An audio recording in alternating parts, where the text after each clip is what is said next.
কুল্লি, আল্লাহ পাক বান্দা বান্দির আমলনামায় বদরের ময়দানে যুদ্ধ করার, জিহাদ করার সব আমলনামায় লিখে দিবেন। আল্লাহ নবী ডাক দিয়ে বললেন, ওমর রে, খুব খেয়াল করেন বাজান। আল্লাহ নবী ডাক দিয়ে বললেন, ওমর রে, পৃথিবীর মানুষ যদি এই একটা কাজ করে, এই একটা কাজের কথা বলতে যে নবীর চোখের পানি ছেড়ে দিয়ে বললেন, এক নাম্বার, কোনো ছেলে কোনো মেয়ে যদি, কোনো ঘরের কোনো পুরুষ যদি, কোনো সন্তান যদি হালাল কামাই করে, আর এই হালাল কামাইয়ের টাকা থেকে যদি তার মা খায়, তার বাবা খায়, তার ছেলে খায়, তার মেয়ে খায়, বাজান রে, ওমর ডাক দিয়ে বললেন, নবী ও মা, মা, এই মা কইতে যে এত কান্দেন কে?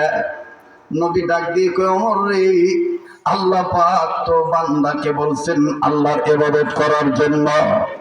এরপরে আল্লাহ পাক বলেছেন, আমার ইবাদত করার পর, আমার রাসূলের ইতাআত করার পর তোমরা তোমাদের মা বাবার প্রতি সম্মান করবা। ওয়াকাদা রাব্বুকা আল্লা তা'বুদু ইল্লা ইয়াহু ওয়া বিল ওয়ালিদাইনি ইহসানা। আরে বন্ধু,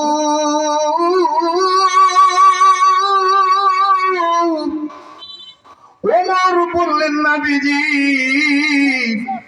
মার কথা বলতে গেলে আপনি কান্দেন কেন?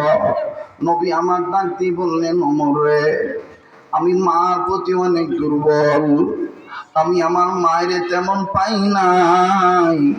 6 বছর বয়সে আমি আমার মা হারাইছি। আমার বন্ধুগণ, দুনিয়াতে যাদের মা নাই তাদের মতন বড় দুঃখী আর কেউ নাই।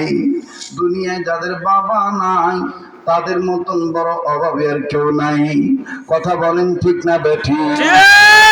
যুবক, তুমি মায়ের